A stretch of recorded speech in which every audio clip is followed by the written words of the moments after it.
পরিবারের সবার মুখে মজার মজার খাবারও তুলে দিব, কিন্তু খুব বেশি খরচও হবে না। সামান্য এক টুকরা চিকেন দিয়ে এতগুলা চিকেন কাবাব।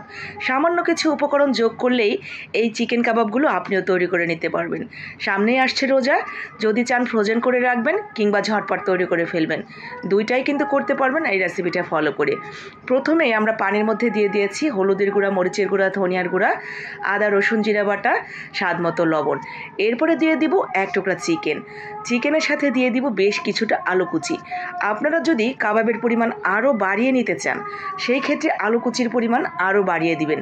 সেই ক্ষেত্রে কিন্তু আপনার এই এক টুকরা চিকেন দিয়ে আরও অনেকগুলো কাবাব তৈরি হয়ে যাবে। চিকেনের স্বাদও পাবেন, আবার কাবাবও অনেকগুলো হবে। তো এরপরে জাস্ট সিদ্ধ করে নেব। ঠিক এরকম ভেজা ভেজা পানি থাকতে থাকতেই আমরা একটু ঠান্ডা করে নিয়ে চাইলে হাত দিয়ে খুব ভালোভাবে ম্যাশ করেও নিতে পারি, আবার চাইলে এরকম একটা চামচ দিয়ে ঠিক এরকম ম্যাশ করে নেব। ম্যাশ করা হয়ে গেলে আমরা একটু পেঁয়াজ ভেজে নেব। আমরা অনেকটা পরিমাণ পেঁয়াজ বেরেস্তা করে নিয়ে এখানে দিয়ে দিলাম 2 চামচের মতো বেসন। শুকনো খোলায় সামান্য একটু টেলে নেবেন। পেঁয়াজ বেরেস্তার সাথে কাঁচামরিচ এবং শাহি গরম মশলার গুঁড়া দিয়ে ভালো করে মেখে নিতে হবে।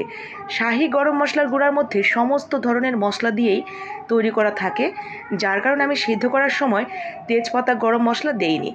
যদি শাহি গরম মশলার গুঁড়া না থাকে, তাহলে কিন্তু অবশ্যই সিদ্ধ করার সময় গরম মশলা, তেজপাতা এগুলো দিয়ে সিদ্ধ করবেন।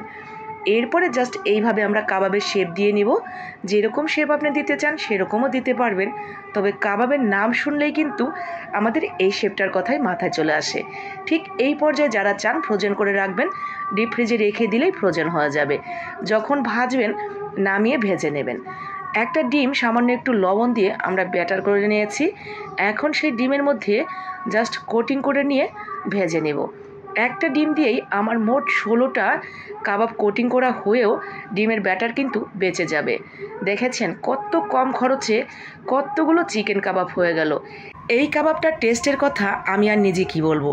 আপনারা বাসায় তৈরি করে নিজেরা খেয়েই আমার পেজে এসে রিভিউ দিতে বাধ্য হবেন যে আপু সত্যি এটা ভীষণ ভীষণ ভালো একটা কাবাব ছিল, অসম্ভব মজার একটা কাবাব। তো আমি কিন্তু লাল লাল করে প্রথম ব্যাচ ভেজে তুলে নিয়েছি। দ্বিতীয় ব্যাচ ভাজার পরেও আমার ডিমের ব্যাটার কিন্তু একটু বেঁচেই গিয়েছে। তো হয়ে গেছে আমার সবগুলো কাবাব তৈরি করা।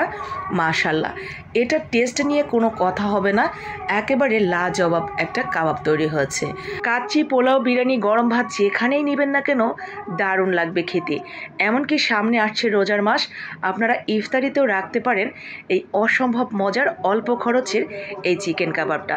ভালো লাগলে বানিয়ে নেবেন, সেই সাথে লাইক কমেন্ট শেয়ার করে দিবেন বাকিদের জন্য।